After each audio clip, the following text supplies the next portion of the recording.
Halo Sobat BK dimanapun berada, jumpa lagi bersama Nona Manis dari Timur. Siapa lagi kalau bukan Ibu Andini Saka. Nah, kalau di video sebelumnya saya sudah sedikit membahas tentang apa itu body shaming. Kali ini saya juga akan berbagi tentang etika bermedia sosial.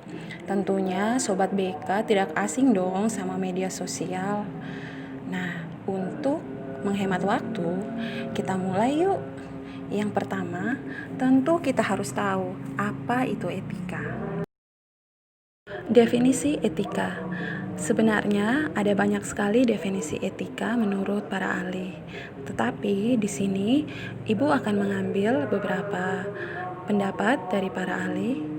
Yang pertama menurut William Benton dalam Encyclopedia Britannica yang terbit di tahun 1972 bahwa secara etimologi etika berasal dari bahasa Yunani dari kata ethos yang berarti karakter. Dan definisi etika menurut terminologi adalah sebuah studi yang sistematis dari konsep-konsep nilai, baik, buruk, harus, benar, salah, dan sebagainya, atau tentang prinsip-prinsip umum yang membenarkan kita dalam penerapannya di dalam segala hal. Disebut juga filsafat moral dari kata Latin mores yang artinya adat istiadat.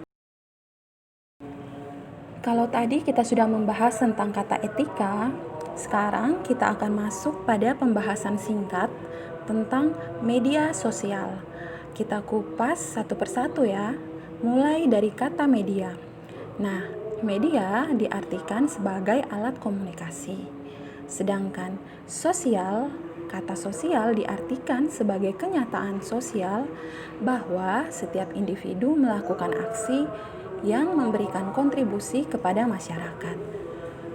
Jika digabungkan, kata media dan sosial akan menjadi media sosial, yang artinya media yang bersifat online yang memfasilitasi interaksi antara penggunanya dengan cara pertukaran informasi, pendapat, dan peminatan.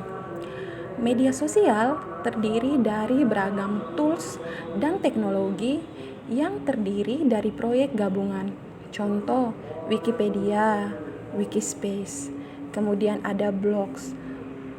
Nah, di dalam blogs ini ada WordPress, kemudian ada microblogs, contohnya seperti Twitter. Kemudian ada komunitas konten, misalnya YouTube. Dan yang paling sering kita lihat dan kita gunakan yaitu situs jejaring sosial seperti Facebook, Instagram, Pet, dan lain-lain, dan semua akses berbasis internet lainnya. Wah, banyak sekali ya jenisnya. Dari pengertian masing-masing kata tersebut, maka dapat disimpulkan bahwa media sosial adalah alat komunikasi yang digunakan oleh pengguna di dalam proses sosial. Sobat BK, tadi kita sudah membahas tentang etika dan media sosial. Nah, sekarang kita akan masuk pada penjelasan singkat tentang etika bermedia sosial. Etika bermedia sosial adalah apa yang baik dan kewajiban moral, kumpulan asas atau nilai yang berkenan dengan akhlak, dan nilai-nilai mengenai benar dan salah yang dijadikan tolak ukur dalam menggunakan media sosial. Kebebasan berpendapat, keleluasaan berbagi yang ditawarkan media sosial hendaknya bisa disikapi secara bijak oleh penggunanya. Dengan tetap berpegang teguh pada etika komunikasi yang kuat, maka kendali diri niscaya akan bisa didapatkan. Melalui komunikasi di media sosial memang menjadi lebih luas dan leluasa. Namun, keleluasaan tersebut haruslah tetap terkendali dong, agar manfaat yang ada bisa dinikmati dengan lebih maksimal. Di zaman digital seperti sekarang, begitu banyak orang yang sangat mudah menumpahkan amarah tanpa memikirkan perasaan orang lain, mencaci maki, saling menghujat, saling mencelah, menyumbang pecahnya konflik, memojokkan, dan menghakimi orang lain di media sosial. Yang menjadi pertanyaan kita, mengapa hal ini terjadi?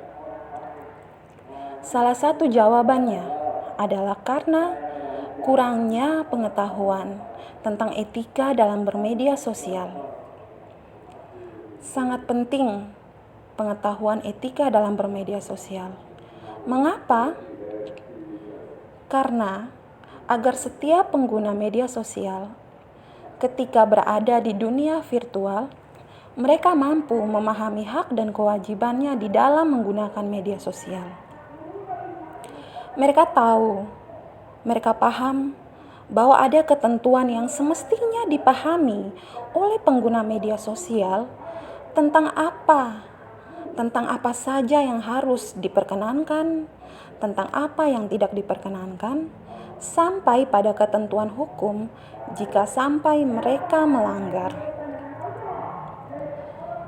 Sobat BK, percayalah, tanpa dilandasi etika, kegiatan bermedia sosial akan sangat mengarah pada kekacauan. Pada akhirnya, masyarakatlah yang akan menanggung kerugian paling besar.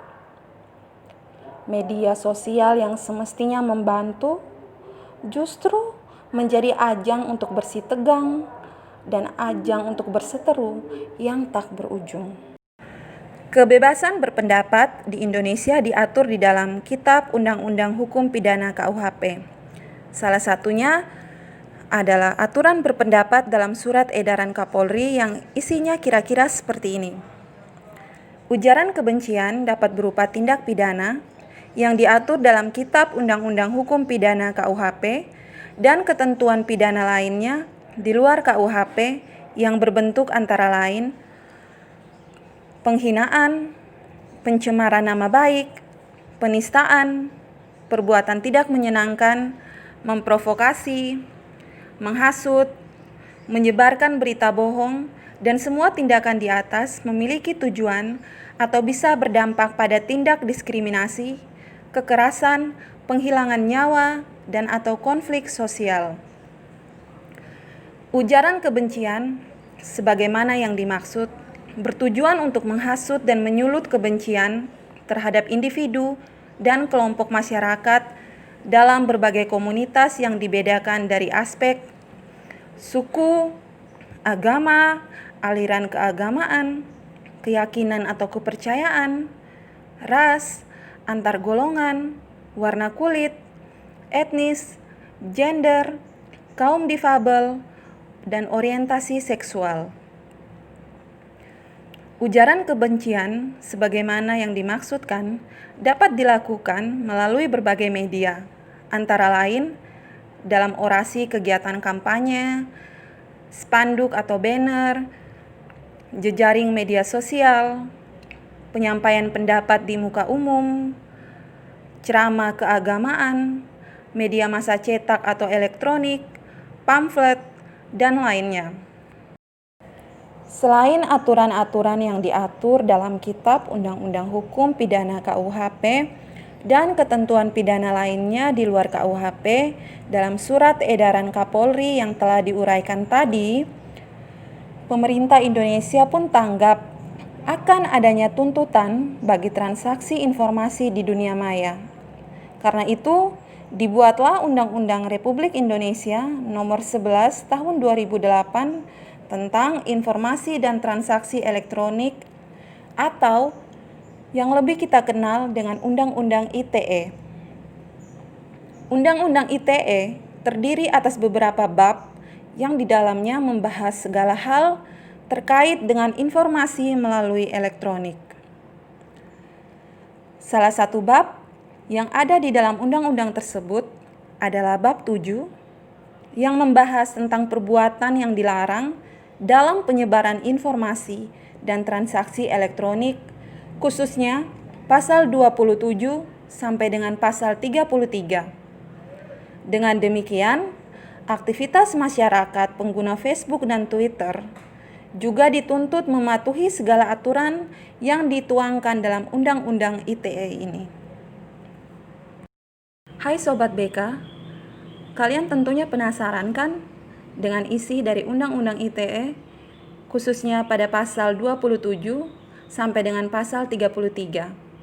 Nah, karena sangat panjang, maka saya mengambil satu ayat untuk saya bacakan di sini.